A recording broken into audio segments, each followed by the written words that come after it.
काही महिन्यांपूर्वी शरद पवार गटात प्रवेश घेऊन गंगापूर खुलताबाद विधानसभेची निवडणूक लढलेले आमदार सतीश चव्हाण यांनी आज राष्ट्रवादी अजित पवार यांच्या पक्षात प्रवेश केलाय।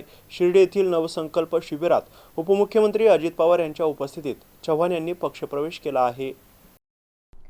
लोकांपुढे भाषण करताना नेते मंडळी 80% समाजकारण आणि 20% राजकारण असा आदर्श उद्घोष करतात, पण प्रत्यक्षात मात्र हे प्रमाण उलटे असते। म्हणजे ही मंडळी 80 ते 90% राजकारण करतात आणि 15 ते 20% समाजकारण करतात।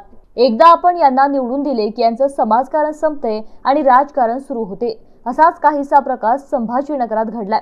राष्ट्रवादी काँग्रेस पार्टीमध्ये फूट पडल्यानंतर 2 पवार वेगळे झाले, मात्र सतीश चव्हाण यांनी सुरुवातीलाच अजित पवारांना पाठिंबा देत त्यांच्या पक्षात सामील झाले। पुढे निवडणुकीच्या काळात गंगापूर खुलताबाद मतदारसंघाची जागा ही महायुतीला सुटल्यामुळे सतीश चव्हाण यांनी अजित पवारांच्या राष्ट्रवादीला रामराम ठोकत शरद पवार यांच्या राष्ट्रवादीत प्रवेश करत गंगापूर खुलताबाद मतदारसंघातून निवडणूक देखील लढवली। दुर्दैवानं या निवडणुकीत त्यांना पराभवाला सामोरं जावं लागलं होतं। निवडणूक निकालाच्या नंतर अजित पवार यांचा पक्ष परत एकदा सत्तेत बसला, त्यामुळेच तर सतीश चव्हाण यांनी अजित पवार यांच्या पक्षात प्रवेश केला असेल अशा चर्चा आता सुरू झाल्या आहेत।